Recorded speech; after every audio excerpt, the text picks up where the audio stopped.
Assalamualaikum warahmatullahi wabarakatuh. Kami dari kelompok 2 akan mempresentasikan hasil diskusi kami, yaitu tentang pelatihan dan pengembangan MSDM.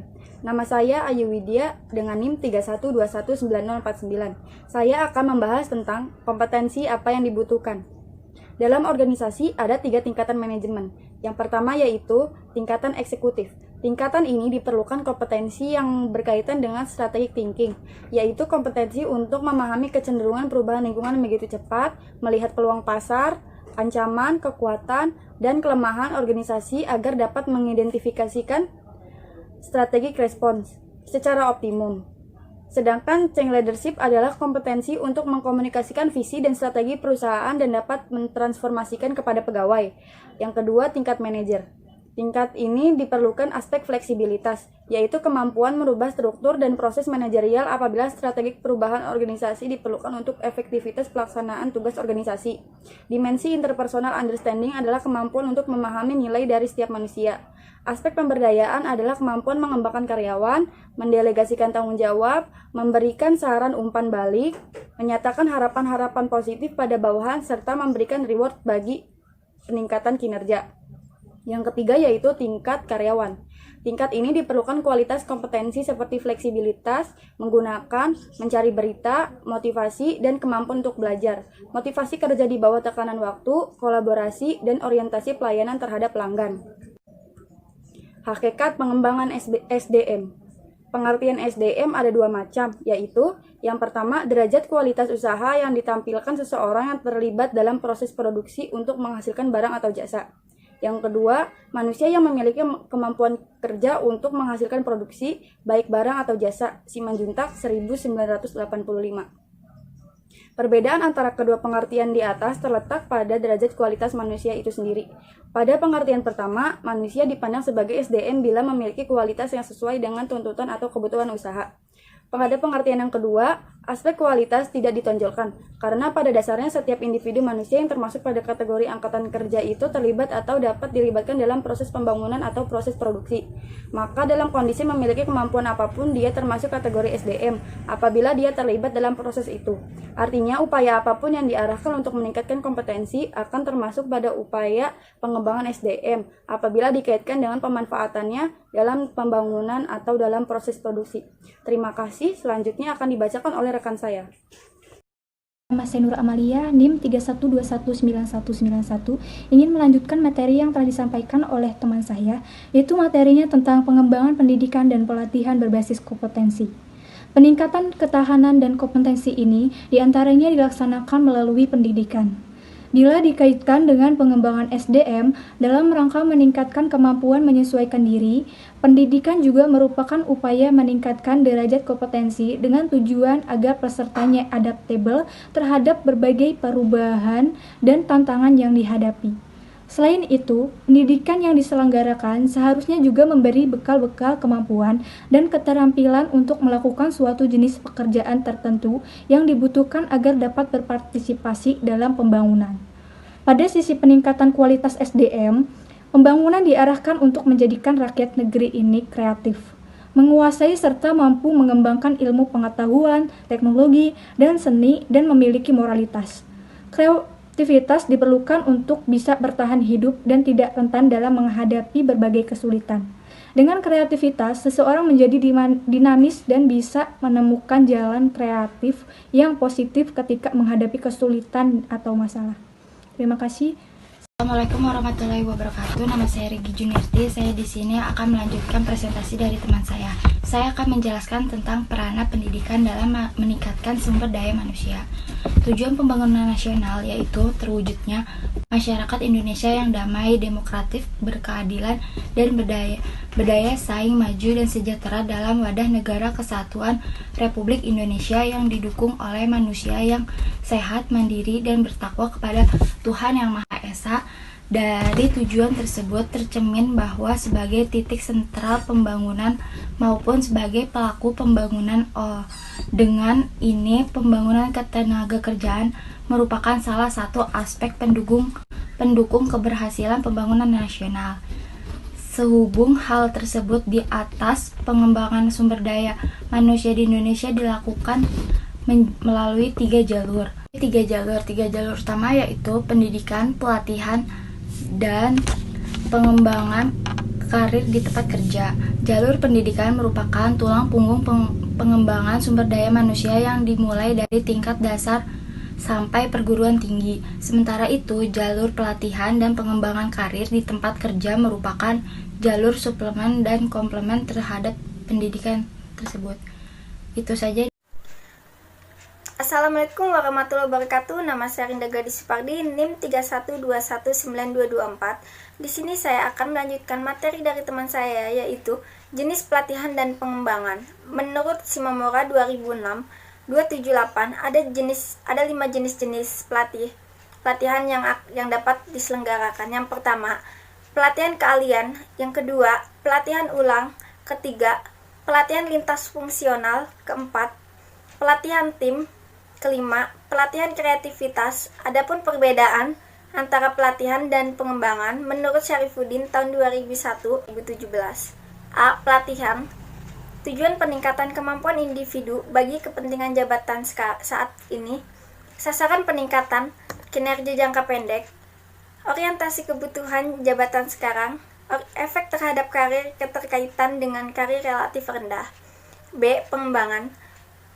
Tujuan peningkatan kemampuan individu bagi kepentingan jabatan yang akan datang. Sasaran peningkatan kinerja jangka panjang. Orientasi kebutuhan, perubahan terencana atau tidak terencana, efek terhadap karir keterkaitan dengan relatif tinggi. Sekian dan terima kasih. Materi ini akan dilanjutkan dengan teman saya. Wassalamualaikum warahmatullahi wabarakatuh. Izin memperkenalkan diri, nama saya Sarah Munawaroh, NIM 31219240. Saya di sini akan melanjutkan presentasi yang sebelumnya telah disampaikan oleh rekan saya. Proses pelatihan dan pengembangan. Sebelum pelatihan dapat diselenggarakan, kebutuhan akan hal itu perlu dianalisis terlebih dahulu. Hal demikian disebut sebagai langkah atau tahapan penelitian dari proses pelatihan. Menurut Sejafri 2003, 140, setelah tahap analisis kebutuhan dilakukan, maka harus melakukan beberapa tahapan berikutnya. 1. Penilaian kebutuhan pelatihan. Penilaian kebutuhan yakni ada 3. 1. Penilaian kebutuhan perusahaan. 2. Penilaian kebutuhan tugas. Dan yang terakhir atau yang ketiga, penilaian kebutuhan karyawan. 2. Rumusan tujuan penelitian. Rumusan tujuan pelatihan harus ada keterkaitan antara input, output, income, dan impact dari pelatihan itu sendiri. Dan yang ketiga, prinsip-prinsip pelatihan. Partisipasi, pendalaman, relevansi, pengalihan, umpan balik, suasana nyaman, dan memiliki kriteria. Yang keempat, merancang dan menyeleksi prosedur pelatihan. Pelatihan, instruksi pekerjaan, perputaran pekerjaan, magang dan pelatihan, kuliah dan presentasi, permainan peran dari pemodelan perilaku, studi kasus, studi mandiri dari pembelajaran program, pelatihan laboratorium, dan pembelajaran aksi. Selanjutnya, tujuan pelatihan dan pengembangan. 1.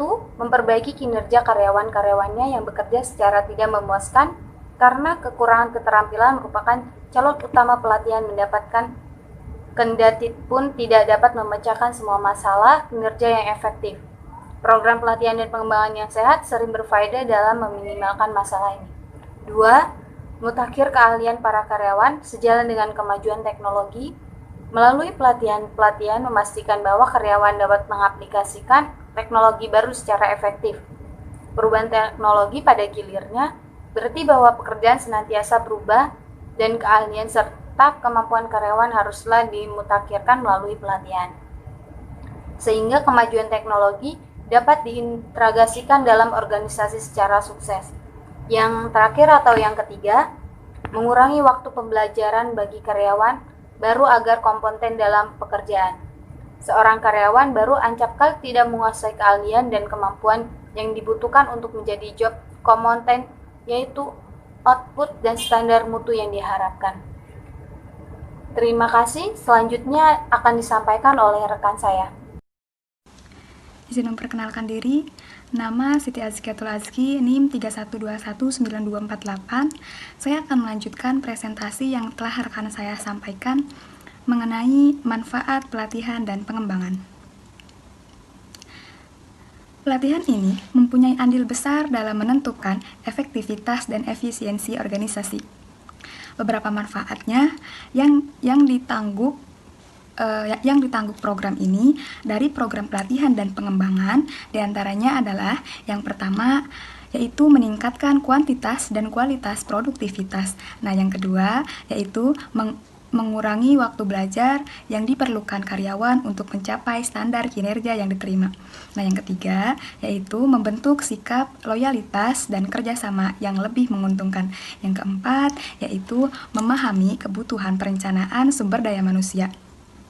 Yang kelima yaitu mengurangi frekuensi dan biaya kecelakaan kerja. Yang keenam yaitu membantu karyawan dalam penilaian dan pengembangan pribadi mereka. Mengenai kelemahan pelatihan dan pengembangan. Beberapa kelemahan pelatih dapat menyebabkan gagalnya sebuah program pelatihan. Suatu pemahaman terhadap masalah potensial ini harus dijelaskan selama pelatihan para trainer. Kelemahan-kelemahan ini meliputi yang pertama, pelatihan dan pengembangan dianggap sebagai obat untuk semua penyakit organisasional. Nah, yang kedua yaitu partisipan tidak cukup termotivasi untuk memutuskan perhatian dan komitmen mereka. Yang ketiga, yaitu sebuah teknik dianggap dapat diterapkan di semua kelompok dalam semua situasi dengan keberhasilan yang sama. Nah, yang keempat, yaitu kinerja partisipan tidak dievaluasi begitu karyawan telah kembali ke pekerjaannya. Nah, yang kelima, yaitu informasi biaya atau manfaat untuk mengevaluasi program pelatihan tidak dikumpulkan. Nah, yang keenam yaitu peran utama atasan tidak diakui. Nah, yang ketujuh yaitu pelatihan bakal tidak akan pernah cukup kuat untuk menghasilkan perbaikan kinerja yang dapat diverifikasi.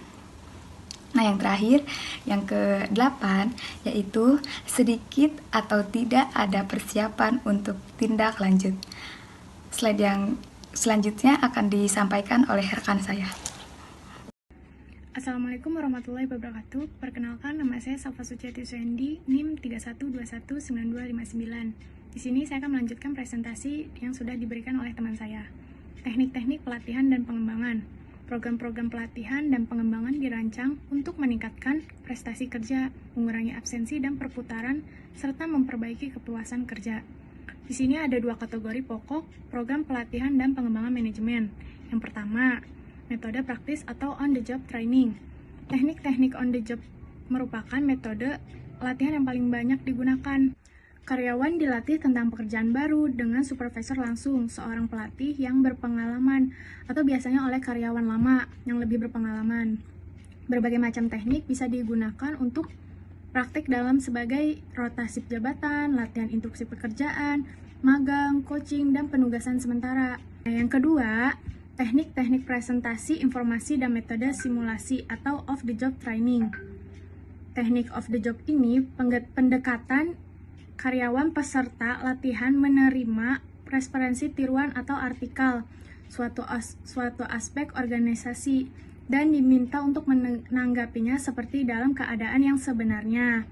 Berbagai sikap, konsep, atau teknik presentasi atau penyajian informasi ini adalah untuk mengajarkan berbagai sikap, konsep, atau keterampilan kepada para peserta. Nah, metode yang biasa digunakan yaitu metode studi kasus, kuliah, studi sendiri, program komputer, konferensi, dan presentasi. Kesimpulan dari kelompok kami yaitu pengembangan lebih cenderung bersifat formal, menyangkut antisipasi, kemampuan, dan keahlian individu yang harus dipersiapkan bagi kepentingan jabatan yang akan datang. Pelatihan dan pengembangan ini merupakan salah satu solusi terhadap sejumlah problem penurunan kualitas kinerja organisasi atau lembaga instansi yang disebabkan oleh penurunan kemampuan dan keusangan keahlian yang dimiliki oleh karyawan atau tenaga kerja. Pelatihan dan pengembangan ini bukan merupakan solusi utama, tetapi dapat menyelesaikan semua persoalan sebuah perusahaan atau instansi ataupun organisasi. Pelatihan dan pengembangan ini mengarah pada peningkatan kinerja para karyawan tenaga kerja yang baik dan benar. Tujuan pelatihan dan pengembangan ini untuk merubah sikap, perilaku, pengalaman, dan performasi kerja. Sekian presentasi dari kelompok kami. Mohon maaf apabila ada kesalahan kata. Terima kasih. Wassalamualaikum warahmatullahi wabarakatuh.